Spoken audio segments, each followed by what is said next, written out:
Hello everyone, I hope you all are very fine. आशा करता हूं कि आप सभी बहुत अच्छे होंगे और आप सभी लोगों का बहुत बहुत स्वागत है।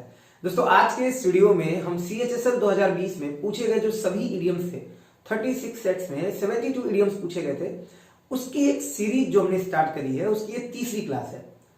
हम जो भी इडियम्स करेंगे, 5, 6, 7 जो भी करेंगे, उससे रिलेटेड जितने और इडियम्स हो सकते हैं, जितनी और बातें हो सकती हैं, वो सारी बातें एक छोटी सी क्लास में कवर करेंगे। तो अगर आप ये सीरीज फॉलो कर रहे हो, अगर आप ये सेशन बाय सेशन कंप्लीट कर रहे हो, तो जब ये सीरीज कंप्लीट होगी तब आपके पास करीब करीब 8 या 9 क्लास में मैं ये सीरीज कंप्लीट कर दूंगा, तब आपके पास कम से कम 1000 प्लस इडियम्स होंगे और एक ही जगह पर। और ये सभी इडियम्स प्रीवियस ईयर CGL में पूछे गए हैं, या CPU में पूछे गए हैं, या MTS में, यानी कि SSC के सभी एग्जाम्स में पूछे गए हैं।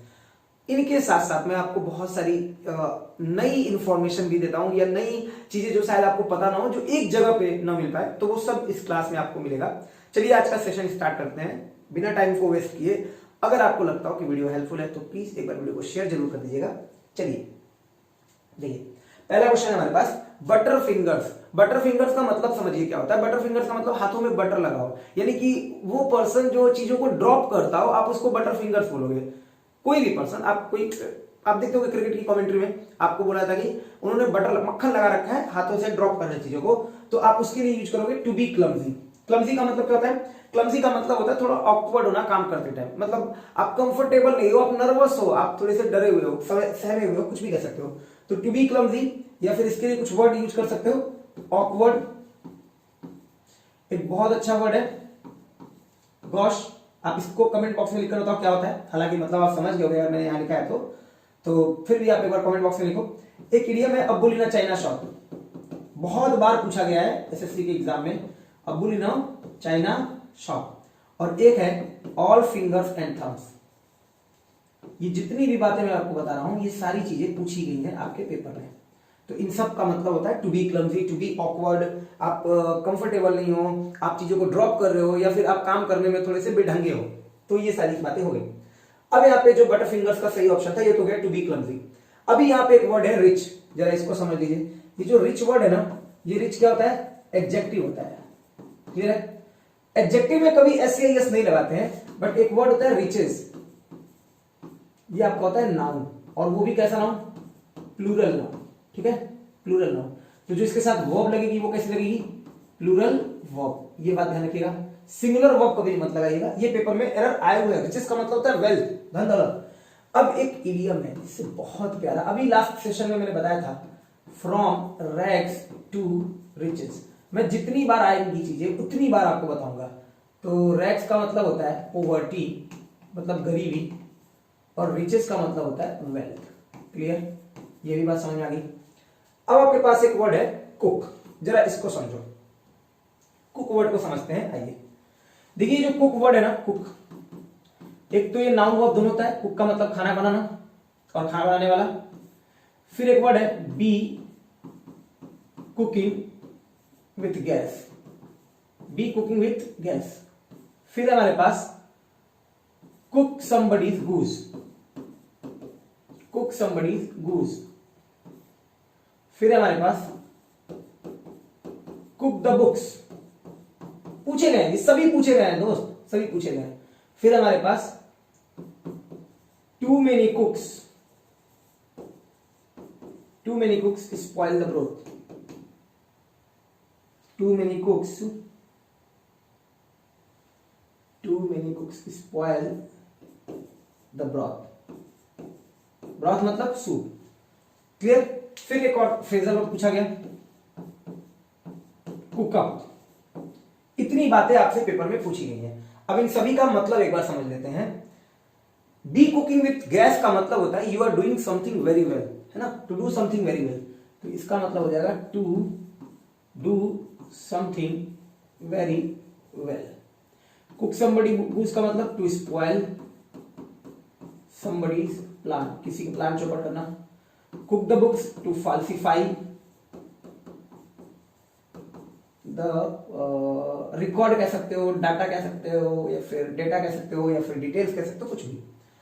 To many cooks spoil the broth का मतलब होता है when there are a lot of person involved in one course of action, it is very evident or clear or apparent that it would not be handle very well, उसको बहुत ही अच्छे से handle नहीं किया जाएगा।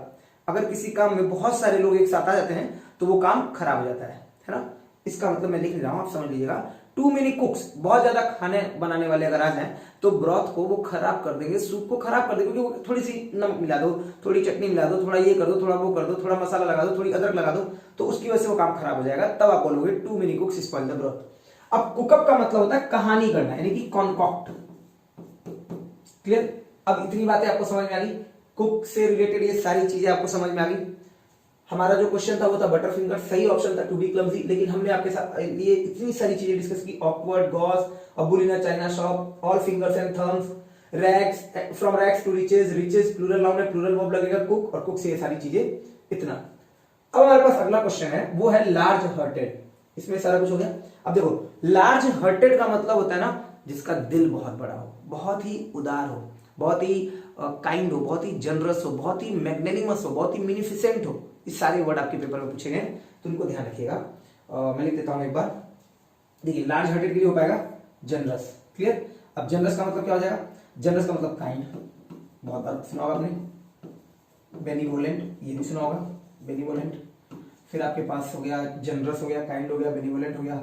फिर मैग्नेनिमस, मैग्नेनिमस, MAGNANI, मैग्नेनिमस। क्लियर? और फिर एक वर्ड हो गया आपके पास म्यूनिफिसेंट, इवन बेनिवोलेंट भी हो जाएगा। ठीक है, बहुत है। क्लियर? अब एक चीज और देख लीजिए थोड़ा सा। एक क्या है हमारे पास? एक है हमारे पास जो ये वर्ड लिखा हुआ है ना, अनहेल्दी, तो इस पे भी दो चीजें मैं आपको बता देता हूं। अगर आप फिट हो, है ना, you are fit, if you are fit, तो आप बोलोगे as fit as a fiddle. ये भी पूछा गया है, as fit as a fiddle. Comment box में प्ले सेकंड फिडल का मतलब लिखकर बताइए। कमेंट बॉक्स में प्ले सेकंड फिडल, ये भी पूछा गया है। मैं फिर बोल रहा हूं, एक ही क्लास में बहुत सारी चीजें लिखते जाओ। तो आप बहुत फिट हो तो as fit as a fiddle, और अगर आप फिट नहीं हो तो आप बोलोगे as sick as a dog. As sick as a dog का मतलब you are not fit, you are very ill, बहुत ज्यादा इल हो। और एज फिट एज फिडल का मतलब to be fit and to become ill, बहुत बीमार होना, बहुत ज्यादा सिक होना। क्लियर? ये सारी बातें समझ में आ गई। अब इसके बाद एक चीज और मैं एक बार, मतलब मुझसे क्या है, कंट्रोल नहीं हो रहा, मुझे लगता है कि बता देना चाहिए। ये जो गूज वर्ड लिखा हुआ है ना, goose, it is a type of bird, एक बर्ड का टाइप है गूज। और गूज से आपको ध्यान रखना है, और वाइल्ड गूज चेज। क्लियर? मैं यही लिख रहा हूं, ये जो गूज वर्ड है ना, इससे आप ध्यान रखिएगा। एक है अ वाइल्ड गूज चेज, जिसका मतलब होता है, वाइल्ड गूज चेज का मतलब होता है फ्यूटाइल एफर्ट। क्या होता है? फ्यूटाइल एफर्ट, ध्यान रखिएगा। और फिर एक होता है डोंट, ये सारे पूछेगा, और पहले मैं बता चुका हूं, मैं फिर बार बार बोल रहा हूं ताकि आपको बस याद हो जाए। डोंट किल द गूज, आप बोलते रहिएगा अगर आपको आ रहा होगा तो। Don't kill the goose that lays golden eggs. Don't kill the goose that lays golden eggs. इसका मतलब उन चीजों को मत खराब करो जो आपको क्या करे, रिच बनाए, जो आपको बहुत सारा पैसा दे रहा हो। तो don't destroy those things that makes you wealthy. Clear? चलो, अभी इतनी सारी बातें समझ में आ गई। लार्ज हार्टेड के लिए जनरस, बटर फिंगर्स के लिए टू बी क्लमजी, और ये सारी चीजें। आई होप आपको ये सारी चीजें, ये सभी चीजें आपको समझ में आई होंगी। क्लियर सभी को? ठीक है, चलो नेक्स्ट स्लाइड देखते हैं। आ जाओ। अभी अगला है organic food seems to be in vogue this days. अब इस इन वोग को समझाता हूं आपको। देखिए कैसे, आपको न्यूज़पेपर में ये वर्ड बहुत बार आता है। क्या होता है कि जब भी समर आ रहा है या विंटर आ रहा है, अब मान लो समर आ रहा है तो बोल देंगे black is in vogue now. Winter आ रहा है, white is in vogue now, तो व्हाइट इस समय फैशन में है, ब्लैक इस समय फैशन में है। तो इन वोग का मतलब होता है टू बी इन फैशन, उस फैशन में होना, उस टाइम के लिए। तो सही ऑप्शन तो बन जाएगा इन फैशन। क्लियर? जो सही ऑप्शन बनेगा वो बन जाएगा इन फैशन, ये हमारा सही ऑप्शन हो जाएगा, इन वोग। लेकिन इसी के साथ साथ आपको एक और वर्ड ध्यान रखना है, वेग। वेग का मतलब होता है नॉट क्लियर, पूछा गया है, जिससे आप कहते हो मर्की एक तरह से। क्लियर? तो ध्यान रखिएगा। फिर आपके पास एक वर्ड है एक्सपेंसिव, इसको समझ लीजिए। एक्सपेंसिव का मतलब होता है बहुत महंगा अगर कोई चीज है, तो दैट विल, एक इडियम पूछा गया, cost N arm and a leg, या इसी को कह लो सर बहुत ज्यादा चार्ज किया जा रहा है, ये तो पूरी पूरी क्या है, डे लाइट रॉबरी है। या फिर दो बहुत अच्छे वर्ड हैं, एक है एक्सऑर्बिटेंट अमाउंट है सर, एक्सऑर्बिटेंट अमाउंट हमसे चार्ज किया जा रहा है, एक्सऑर्बिटेंट मतलब बहुत ज्यादा अमाउंट, या फिर एक्सटॉर्शनेट अमाउंट हमें चार्ज किया जा रहा है, एक्सऑर्बिटेंट या एक्सटॉर्शनेट। इतनी बात समझ आ गई।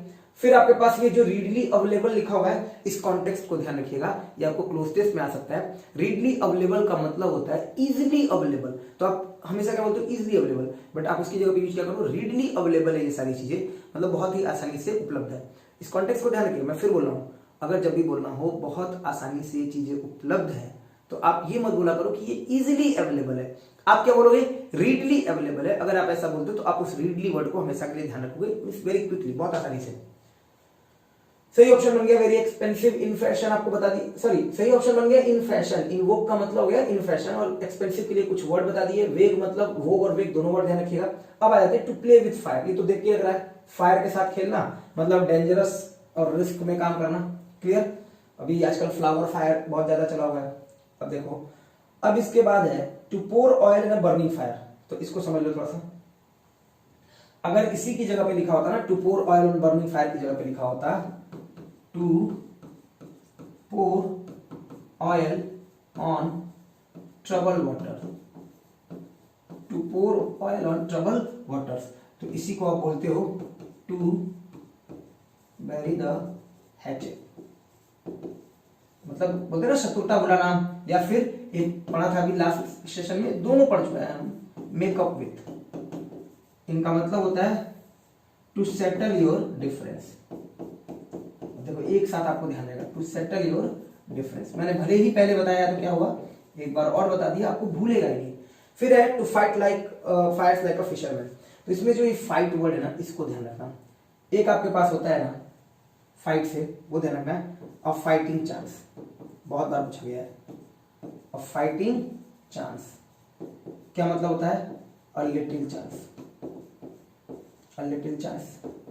एक तो ऐसा फ्रेज है फाइट शाई ऑफ, फाइट शाई ऑफ मतलब टू अवॉइड, जी चुराना, फाइट शाई ऑफ का मतलब होता है जी चुराना। और फिर वो जो अवॉइड वर्ड लिख रहा हूं ना, उसको भी ध्यान रखना, अवॉइड डूइंग समथिंग होता है। आप नॉन फाइनाइट वर्ब में जब जीरन पढ़ते हो तो आपको ये पता चलता है कि अवॉइड के साथ अगर एक और वर्ब यूज कर रहे हो तो वो हमेशा आईएनजी फॉर्म में होगी, तो ये भी एक नंबर का एरर आ जाता है, तो आप इसको ध्यान रखिएगा। मैं लिख नहीं रहा हूं, बस बता दे रहा हूं। तो फाइट शाई ऑफ का मतलब हो गया जी चुराना, और फाइटिंग चांस मतलब अ लिटिल चांस।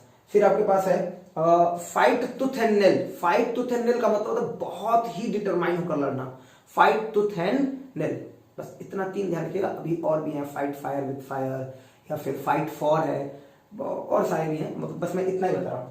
तो फाइटिंग चांस और फाइट शाई ऑफ जी चुराना, फाइट टूथ एंड नेल का मतलब होता है बहुत ही डिटरमाइन होकर लड़ना। फिर अभी आपके पास देखो बहुत सारी चीजें हैं, अभी भी एक वर्ड बच रहा है मेरे पास, और वो वर्ड है रिवेंज। ये भी पेपर में बहुत बार पूछा गया है। एक वर्ड होता है रिवेंज, फिर एक वर्ड होता है अवेंज, फिर एक वर्ड होता है वेंजेंस। ये तीन वर्ड है। वेंजेंस नाउन होता है, रिवेंज आपका नाउन और वर्ब दोनों होता है, और अवेंज आपका केवल वर्ब होता है। ये तीनों ध्यान रखिएगा। वेंजेंस मतलब the act of punishing somebody because they have harmed you, किसी ने आपको नुकसान पहुंचाया है, इसकी वजह से आप उनको पनिश कर रहे हो, तो इस प्रक्रिया को वेंजेंस बोलते हैं, या फिर आप रिवेंज भी कह सकते हो। बट रिवेंज वर्ब भी है, और अवेंज नाउन की तरह यूज नहीं हो सकता, अवेंज हमेशा वर्ब होता है। एक बात। फिर दूसरी बात यह है कि अवेंज समथिंग हो सकता है, बट रिवेंज समथिंग नहीं हो सकता है। मतलब you avenge your brothers murder, but revenge your brothers murder नहीं हो सकता है। क्लियर। अब ये किसी एरर वाली क्लास में हम और अच्छे से डिस्कस करेंगे, तो ये ध्यान रखिएगा। रिवेंज अवेंज का ये सब मतलब हो गया थोड़ा सा। और एक वर्ड आपको ध्यान रखना जो पेपर में इडियम में आया हुआ है वेंजेंस से, वो है with a vengeance, with a vengeance. इसका मतलब होता है विथ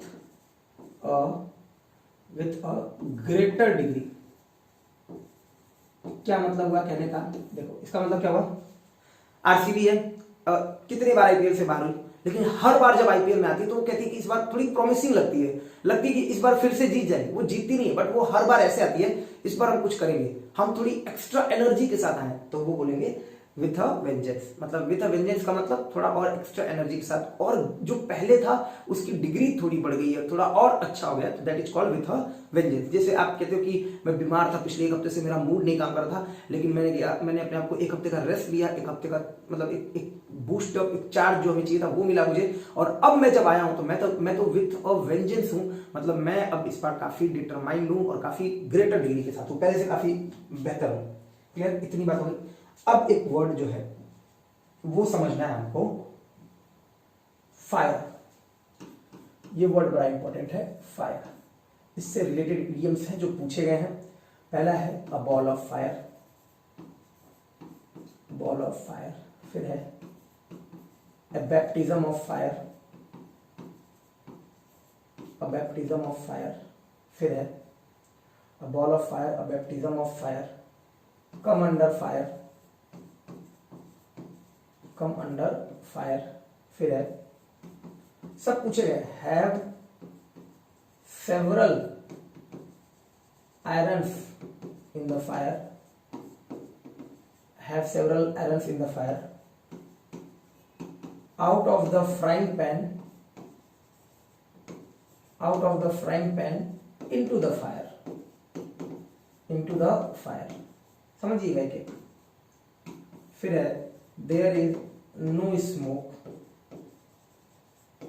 विदाउट फायर, बिना आग के तो धुआं ही नहीं उठता sir. There is no smoke without fire. अब एक एक करके बताता हूं। अब बॉल ऑफ फायर का मतलब आग का गोला, मतलब जिसके पास खूब एनर्जी हो। जैसे आप बोलते हो फुल ऑफ बीन्स, एक बहुत ही बढ़िया आइडिया है, फुल ऑफ बीन्स। अगर आपको ध्यान हो, फुल ऑफ बीन्स है ना, विथ फुल एनर्जी। इसका मतलब क्या होता है? With full energy. ठीक है। A baptism of fire, a difficult introduction, a difficult introduction to a new job, to a new job. जैसे एक और इडियम है, a new kid on the block. A new kid on the block क्या होता है? कोई बच्चा नया नया पहली बार आ रहा है जॉब करने, तो आप उसको बोलते हो अ new kid on the block, क्योंकि उसे कुछ आइडिया नहीं है। तो उसके लिए क्या होगा, उस टाइम पे अगर जॉब के बारे में कोई आइडिया नहीं है, तो आप कहोगे कि उसके लिए वो क्या है, बैप्टिज्म ऑफ फायर है, एक डिफिकल्ट इंट्रोडक्शन है, because he is a new kid on the block.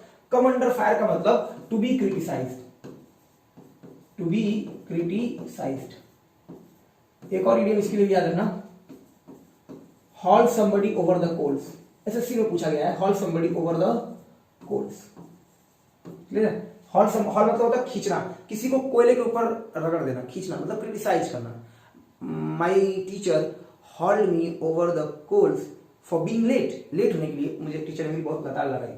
Have several irons in the fire, इसका मतलब होता है एक साथ कई काम में इन्वॉल्व होना, to involve in a lot of work, बहुत सारे कामों में इन्वॉल्व होना।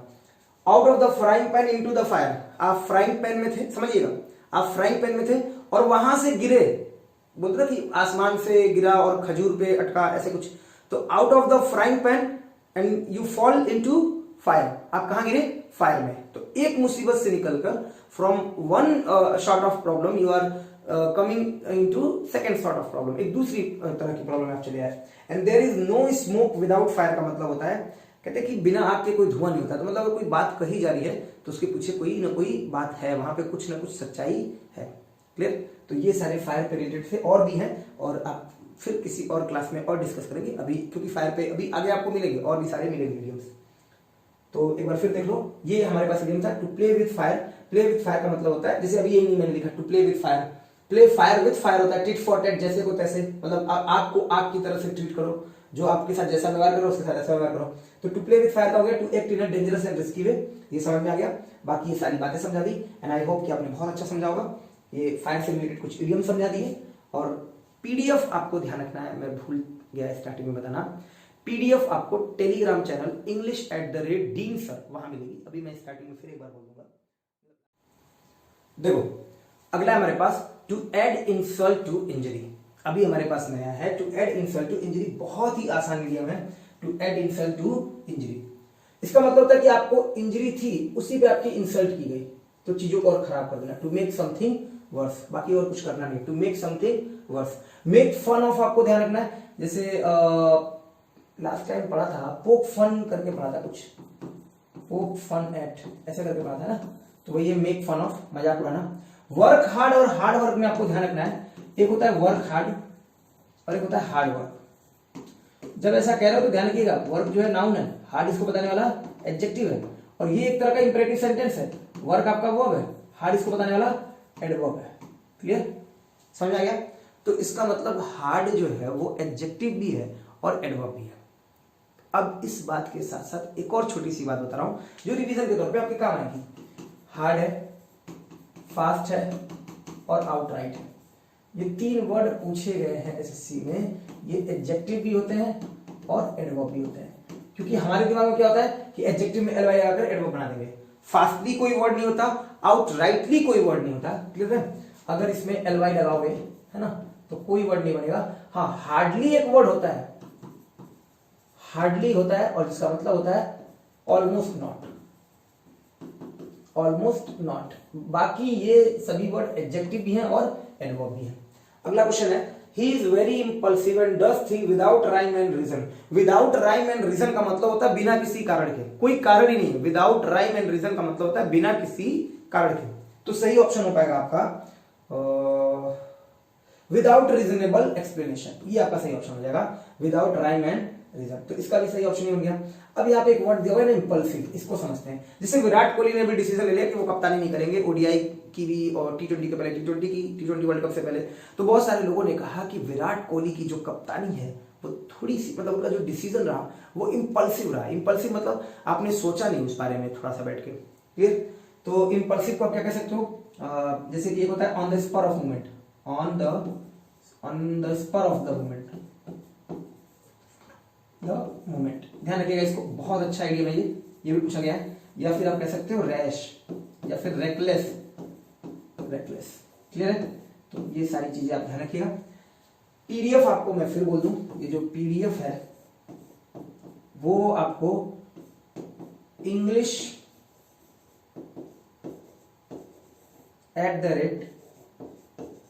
@डीन सर, क्लियर है? ये डी कैपिटल लगेगा जो भी है, तो इंग्लिश @डीन सर, ये एक चैनल है टेलीग्राम का, इस पे आपको पीडीएफ मिल जाएगी। ये पूरी जो बातें हमने की हैं आज के सेशन में इतना ही है। नेक्स्ट सेशन में, अभी देखो आज हमने कितने कर लिए, 16 कर लिए। अब नेक्स्ट सेशन में, अभी तक हमने 5 किए थे, आज हमने 6 किए हैं। नेक्स्ट सेशन में थोड़ा और बढ़ाएंगे और फिर उसके बाद, क्योंकि अभी आगे आपको क्या होगा ना, यही इडियम्स जो मैं इतने आपको बता रहा हूं ना, यही आप देखोगे कि रिपीट होकर आने लगेंगे। I mean, ये वाले नहीं, जो मैं एक्स्ट्रा बता रहा हूं वही रिपीट हो गया, मैं वहां पे फिर आपको फिर से वो सारी बातें बोलूंगा। ठीक है, तो आज के लिए इतना ही, नेक्स्ट सेशन में फिर मिलेंगे। वीडियो अगर अच्छा लगा हो तो वीडियो को शेयर जरूर कर दीजिएगा। अपना ध्यान रखिएगा। आप सभी लोगों को बहुत बहुत धन्यवाद। Thank you.